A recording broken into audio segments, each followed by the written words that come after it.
Vaikai, tai kas yra draugystė? Pagodžia. Kas pagodžia? Draugas. Draugas draugą pagodžia. Ką dar? Dalinasi žaislais. Taip, dalinasi žaislais. Nu, Sofija, gal tu pasakysi?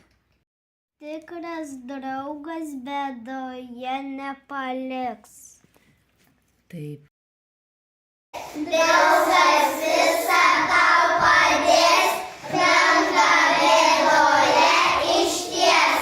Susipykus su draugu, bus širdelėje sunku. Nesipykite, vaikai, būkite visi draugai.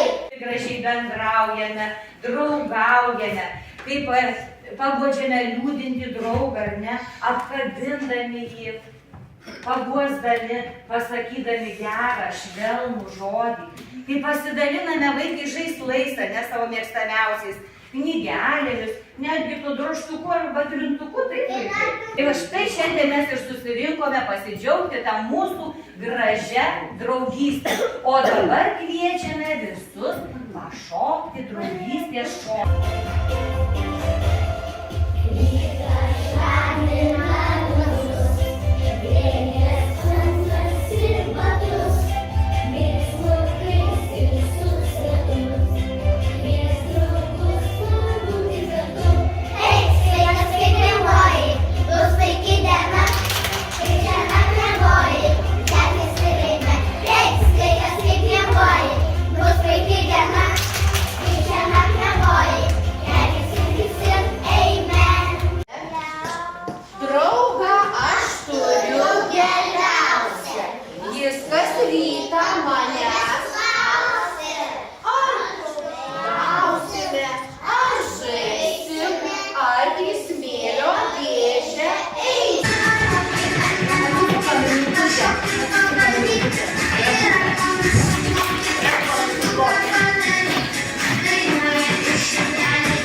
Pabėgsis ir nebėgs.